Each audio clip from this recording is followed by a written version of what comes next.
So what's going on, man? This is an interesting topic. It's an interesting day. This is my first time doing one of these YouTube lives too, so bear with me because this is new to me, and what's new to me is new to the crew. So I definitely want to tackle this how I best can, and just bear with me. But topic of today is Black Unification. How do we accomplish that? How did that happen? What are we looking for specifically? What is it that we want to do? What is it that we need for the betterment of our community? And how do we go about that? So, I'm gonna be talking about that just a little bit.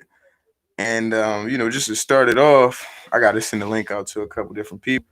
I told my peoples I was gonna send them the link. So just bear with me. We probably gonna try to do like a little 30 minute situational today. Maybe 25 minutes, something like that. And just on the situation, we're just gonna talk about a couple different things. I definitely want people to, chime in and definitely tweet me, write me. They got a live chat on here, so I like that. So yeah, so the other day I put up a video on social media, and it was about jobs and justice. It was from Minister Louis Farrakhan. He was talking about jobs and justice. He said, "Yo, we've been fighting for jobs and justice since A. Philip Randolph. A. Philip Randolph and Roosevelt. They had a meeting in the 1940s about this. And as they had the meeting, Roosevelt he told Randolph, he said, "Listen, I'll do what you want, but you got to make me do it. How do you make somebody do something for you?" So, with that being said, he had to make Roosevelt do something for the black collective. And, the black people in general at that time, we didn't have much. We still don't have much. But, we wanted union access. We wanted civil rights. We wanted things of that nature. And when Roosevelt said, "You have to make me do it," he was basically saying, "I wouldn't mind doing it because I actually want to see the betterment for y'all. But the people that I'm working with, the way how this country is designed, the way how these things are, it isn't for the betterment of you all. Y'all have to organize." So that leads me into, this unification piece, this organization piece, this coming together piece for us, right? So how do we go about that?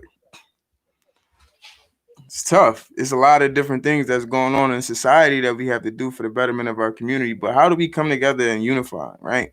Because we have so many different holes, we have so many different uh, uh it's a lot of things that's messed up in our society, to be quite honest. And just to start it off again, jobs and justice. So we have to begin to create more job access, and also we got to get justice because we pay taxes just like other people. Now, while focusing on these jobs, and let's focus on these different things that we need as a community, we need independence. When I say independence, like we're still United States citizens, we'll still pay taxpaying dollars, but we need to be able to produce our own. I just saw on TV today, 50 million people in the United States will be subjects to food insecurities. Food insecurity. I mean, they might not have no food. Now, y'all think food is something that is everybody have access to, and it should be something that everybody has access to. But you got people in lines getting food like never before. That you've never seen this stuff before in America. Not in our lifetime. You might have seen it on TV. You might have seen it in other countries, but you've never seen it in America. You have people filing for unemployment at ridiculous rates because there's no jobs for people. So again, we're going into this new stage where as though we got to be able to start to create and develop for ourselves. I was watching the Roland Martin. Roland Martin, he's a black guy. He does political commentary on his own streaming service. Well, he does it on YouTube, but he has his own. And he's watching him, he says a lot of interesting things. And when I look at some of the stuff he's saying, he's saying that in today's society we have the different infrastructures that we need in order for us to be great and successful. We just need to come together. So how do we come together? What is the common grounds? Because I mean, we have the power to come together, but for some reason we don't have the means. We have the ideologies because there's a million ideologies out there, but sometimes it's ideology gangbanging. Ideology gangbang. What you mean, Leaf? What you mean when you say that? Ideology gangbanging is when, you might got somebody and they might think this way, they might think that way, and since they think this way, you're not even going to agree with them. For example, like a black Republican. Why wouldn't I want to work with somebody that's a black Republican for the advancement of our people? If that black Republican, I hope, or they should know that most black people face all of these different consequences, all of these different inequities, all of these different inequalities in our community. They should know that. I know some black Republicans that know that. We need to be on the same page. Same thing with black independents, same thing with black Democrats, same thing with black Pan-Africanists, same thing with black nationalists, same thing with black Muslims, same thing with black Christians, same thing with black Hebrews. We got to come together and stop with the gang banging of our own and figure out common needs, common grounds. We got a lot of stuff that we need. So if we don't have no common grounds, how will we get this stuff? And this leads me into, black excellence and expansion of our people. And what is this black excellence thing that I'm talking about? What is this expansion of our people? We got to open up our minds, people. We feed into a lot of negative energy. We feed into a lot of chaos, a lot of destruction, a lot of I'm gonna be honest, man. We feed into a lot of shit we shouldn't, to be quite honest. And when you look at it, it's like, well, damn, why are they doing that? It's a programming. They say, Lee, what's the program you talking about? The programming that I'm talking about is that we, the program that I'm talking about, especially for our community, is that, we know stuff, right? We have information on things.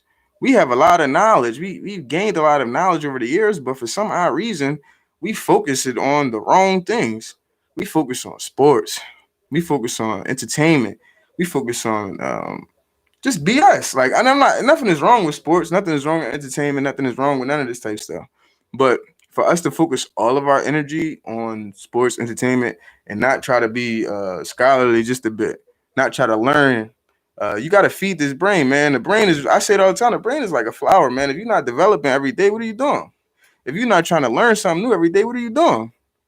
And that leads me into this black excellence thing, because over the course of time in this next reconstruction, because the United States of America, we have had two different reconstructions for black folk.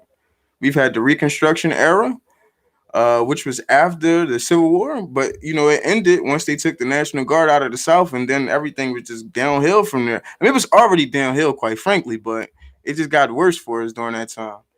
And also, during the Civil Rights era, that was another Reconstruction that we had. So during these two Reconstruction eras that we've had, we've been able to gain, we've been able to learn, but at the same time, we took step by step. So now it's opposed to getting step by step, we're actually trying to create our own. You keep they say all this time, they say, why do you keep saying create your own? Because when you do the first reconstruction, you gotta, get the knowledge, get the certain type of information. When you do the second one, you had to get your foot in the door. This third reconstruction is not, my foot is not at the door. I'm not asking for knowledge. I'm bringing the knowledge to the table, and the knowledge that we bring to the table will be for the advancement or upliftment for our people, so that now people can be proud to be black, to be uplifted by being black. White people did that same thing. If you want to be technical, they got white Jews, they got white Irish, they got white Polish, they got white this, they got white British people, white Scottish people. They done beefed all throughout the world. When they was here, oh, I'm white. I get into this school, I get into that school, I get to do that. You get all of this access because you the color of your skin. We get all of these burdens because of the color of our skin. Because we live in this country, we live in a society where we're not even together cohesively as a unit. So, we talked about this black excellence piece, and we talked about this reconstruction piece, and we've talked about how do we actually unify. Well, how do we unify? The unification piece has to come from, you know, we're looking at a situation with this unification piece, and this is some work. I've been studying, I've been practicing, I've been doing, to try to, advance our people. And it's really, I'm looking at a situation through the HBCUs. The HBCUs serve as a hub for our people. The HBCUs serve as a primary base for most of the stuff that we should be doing. You say HBCUs, yeah. Look at our past, quote unquote leaders that we've had. Most of our past quote unquote leaders have come from HBCUs. They've come from these higher institutions of learning for black people. Did you know that HBCUs they only receive And the Futures Act, we only received $80 million. $80 million to go to what, over 90 schools. It's 115 HBCUs. 90 schools got $80 million, not a piece, broken up. Did you know like what our schools were founded upon? Like I want to teach you about something called the Morals Act in 1862. 1862, the Morals Act was signed, granting federal land to each state at that time to open up, schools. So 30,000 acres. Y'all know how much 30,000 acres is? 30,000 acres. I give you a hint. All my people that went to Delaware State University is about 400, maybe 450 acres, maybe. I'm just saying 400, 450, maybe. Each state got 30,000 acres. And not to mention, during this time, they realized that there was a lot of discrimination going on.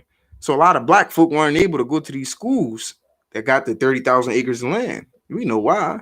The Morals Act was actually an act to create schools that would be, working in agriculture, working in these different things. They would be the opposite of the liberal arts schools, the Swarthmore colleges, the University of Penn's, the Brown University, these big quote unquote intellectual liberal arts schools. These schools that received the 30 acres of land through the Morals Act, they were supposed to be, the opposition. And these schools have become these 40,000 plus kids schools you see, 50,000, these super mega public universities that are state institutions. That's what they've become. Well, in 1890, they had the second Morals Act. And that money went to about 19 to 20 HBCUs. And these are land grant universities. The land grant universities. I went to a land grant university. I went to Delaware State University. Shout out to my HBCU, good HBCU, whatever the case may be. And a lot of these schools were founded upon, creating agriculture, kind of like the opposite of a liberal arts school still too. They were supposed to, provide, teachers, agriculture, technology, just different things of that nature. So that's what these schools were founded upon. And I say all that to say, when you start to look at it, you say, okay, so they received that. So, Leaf, what is your argument, right? What is the argument that you're talking about? Black people did they got something for this. Nah, see, we didn't get 30,000 acres in land. That's the key clause right there. We got cash instead. They gave us money for our HBCUs opposed to land, because most of these HBCUs were already they were already established. These schools were already schools beforehand.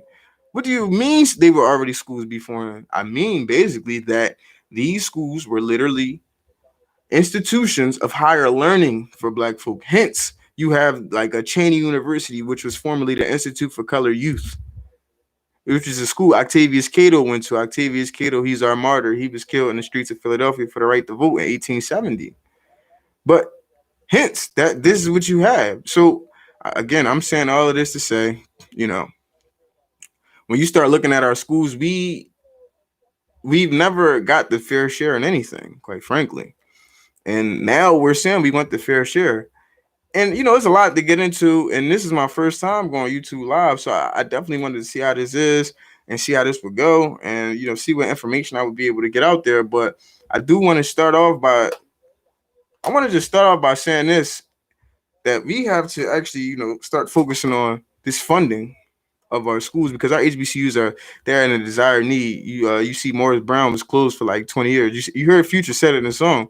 Morris Brown, that was downtown from his crib.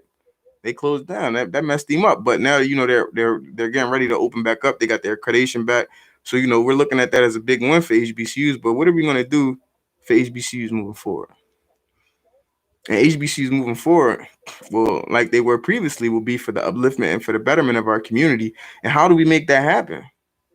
Shout out to Millennial Juneteenth, man. I have I help co-found an organization with some good friends and good colleagues of mine, and we're looking to make some big leaps and gaps, and create a lot of different systemic change for our people.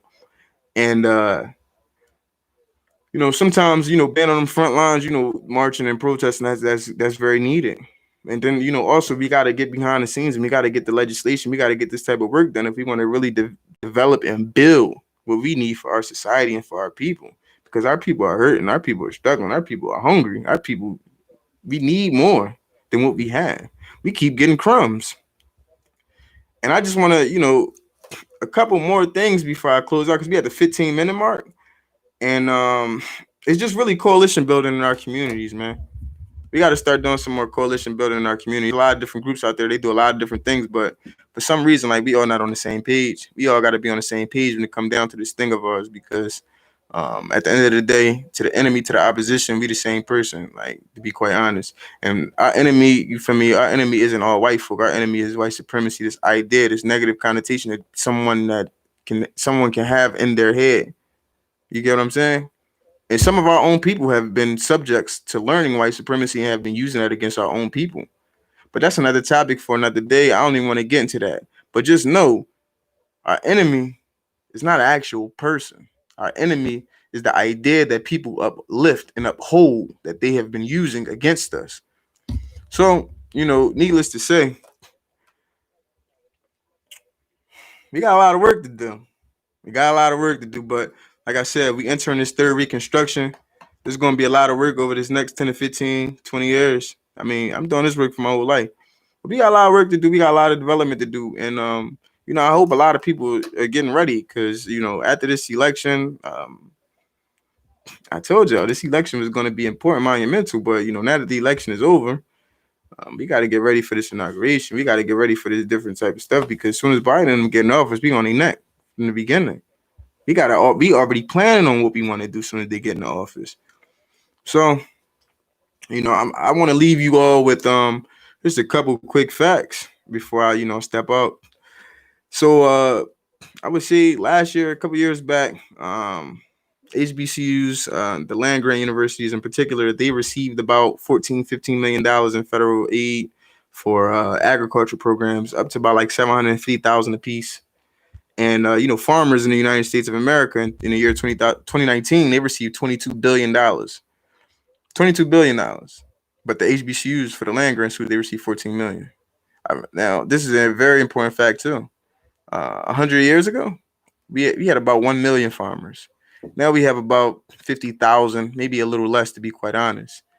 And, that's something that, I don't want to be a farmer, but, that could be an avenue that we can get more of our people in so that we can have more sustainable growth as far as job development, ownership, different things like that. But also, protecting what we put in our body. We got to understand that we eating all of this food that doesn't have the best interest for us. We eating food that is not quite, it's not healthy.